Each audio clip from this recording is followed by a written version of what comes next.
Blagodat Gospoda našega Isusa Hrista i ljubav Boga Oca i zajednica Svetoga Duha neka bude sa svima vama. Od 90. godina prošlog vijeka raspadom bivše Jugoslavije kao da je zemljama koje su proglasile nezavisnost komunizam zamijenjen ideologijom kleronacionalizma različitih dimenzija, vrsta i nivoa. S tim što u Crnoj Gori imamo još jednu dimenziju ove problematike, a odnosi se na pitanje etnofiletizma unutar pravoslavnog življa Crne Gore, pa u tom svjetlu i pitanja autokefalnosti Crnogorske pravoslavne crkve. Neka bi nam Gospod Isus Hristos molitvama svetog Ivana Crnojevića, utemeljivača naše državnosti i crkvenosti, pokazao koliko je ovo pitanje uzelo maha i izazvalo podjelu u društvu, da je 21. vijek za Crnogorce postao vrijeme izgubljene sabornosti, čemu posvećujem i ovu svoju poslanicu. Veliki je broj teoloških stručnjaka i akademika na obje strane koji pokušavaju da ideološko okupljanje i vjersku i nacionalnu pripadnost suprotstave sabornoj dinamici crkvenog života i jedinstvu tijela Gospodnja. Tu su mjerila samostalnost, nezavisnost, samodovoljnost i odvojenost od svih, često i bez znanja samih kreatora i aktera tih događaja, o tome koliki strah je postoji u dubinama duše i kako to pitanje razjedinjuje crkvu Gospodnju. Kao bogočovječanska zajednica sabira sve narode svih vremena u živo i životno zajedničenje koje prevazilazi vremenske okvire, uvodeći sve i svakoga u vječno postojanje. Međutim, crkvena istorija je puna primjera nedoživljene vjere s vođenjem svega samo na tradiciju, narodnu istoriju, običaje, bez dubljeg razumijevanja kako crkvenosti, tako i narodnosti. Ostaje bitno pitanje kako da narodnost ne postane opterećeni i sveopterećeni nacionalizam koji će ugušiti svaku duhovnost i slobodu ljudi da izaberu svoju vjeru i ugrozit će, da kažem, i sekularni i građanski karakter Crne Gore, a ne samo jedinstvo i sabornost crkvenosti, odnosno jedinstva tijela Gospodnjeg u Crnoj Gori. Sa druge strane, kako da anacionalno uopštavanje ne postane jedino moguće pravilo međuljudskih odnosa? Kako da moja crkvenost ne opterećuje mene, a ni onog drugog, potrebom za uskokonfesionalnim triumfalizmom? Tada nam se nameće pripadnost jednom narodu i crkvena ili vjerska pripadnost neće biti nešto što opterećuje ili što je privilegija. I jedno i drugo ćemo primiti sa odgovornošću čuvanja i umnožavanja i sa uložavanjem prema nasljedstvu i stvaralaštvu drugoga.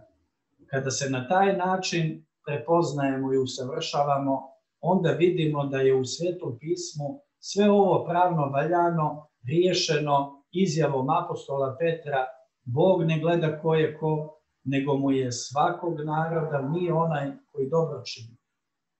Ovdje treba tražiti i naći jedini pravi odgovor na sva naša crkvena i pravoslavna pitanja u vezi i sa narodnošću, ali i sa pitanjem autokefalnosti i crkvenosti. Jer samo tako je moguće pobijediti sve nacionalne i konfesionalne uskogrudosti i ostvariti ljudsku slobodu na temelju Hristove žrtve i evanđelja. Etnofiletizam kao kolektivno samoljublje veoma ugrožava sve one koji ga prihvate kao jedini mogući način određenja pripadnosti. Sve se dodatno opterećuje kad se tome doda i vjerska pripadnost. To se vidi iz savremenih događanja i određenja nekih patrijaršija gdje imamo nacionalni prefiks kao najbitnije određenje pomjesnih crkava, a jednu imamo i u svom komšiluku. Naravno, Samo promjena imena na pečatima i tablama ne bi ništa značilo bez korjenitog preumljenja i dubljeg posvećenja. Malo je onih koji bi razumjeli suštinu preimenovanja sve i da se mitropolija Crnogorska Primorska prezove u CPC, ako se ona suštinski ne bi promijenila i odredila na ovim pitanjima. Sama promjena imena ništa ne bi promijenila. Jer neki misle da je nacionalno predodređenje najbitnije, ne znajući da na taj način same sebe udaljavaju od crkvene punoće, neće da vide da na taj način samo pospješuju jedno necrkveno stanje, oni koji svoj identitet svode na lokalnu i nacionalnu pripadnost i tako učestvuju u nekreativnim razmiricama i političkim sukobima. Bez jedinstva nema spasenja, učili su nas sveti oci. Jer nema spasenja van crkve Hristove. To su u amanet ostavili naši svetitelji, čiji dan danas spomen obilježavljamo svetoga Ivana Crnojevića, gospodara Crnogorskog. Ja znam da je ovo nepopularna tema danas, posebno među pravoslavcima u mojemu naredu, jer svi ostaju na nekim svojim etničkim rovovima i pokušavaju da se biju i za crkvu, i za Crnu Goru iz tog nekog nacionalnog rova i na toj etničkom frontu. A jedino rješenje pravoslavnog pitanja će biti i jeste u jedinstvu. Ali jedinstvu unutar autokefalne pravoslavne crkve Crne Gore, a do nje se može doći isključivo ekumenskim dijalogom. Eparhija Podgoričko-Dukljanska je na tom planu učinila sve da do dijaloga dođe. Poziv je upućen Sinodu Crnogorske pravoslavne crkve još juna 2018. godine. A s druge strane, mi smo i Eparhijskom savjetu Srpske pravoslavne crkve u Crnoj Gori sličan poziv na dijalog uputili avgusta 2020. godine. Sa poglavarima obje crkve sam imao i neformalan susret. Ali kao što vidite, tu smo gdje jesmo. Naš poziv i dalje stoji. Samo onda, kada razumijemo da je nacionalizam neprevaziđeno mnogoboštvo unutar hrišćanstva, shvatit ćemo da konfesija u svom srastanju sa nacionalnim i političkim formama ne može da pretenduje da bude projava vaseljenske pravoslavne crkve koja može da izvrši eskatološku misiju koju je Hrist ostavio.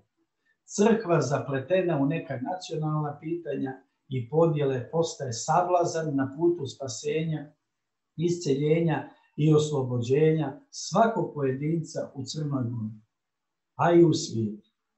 Neka nam se Gospod Isus Hristos svima smiluje. Molitvama svetih otaca naših da nam po svome duhu sile i zdrave pameti da kao ona crkva u Laodiceji iz otkrivenja da se okrenemo i vidimo gdje smo pali i da se vratimo evanđelju i činimo prva djela ljubavi. Neka vas Gospod blagoslovi u ime Oca i Sina, Svetoga Duha. Amin.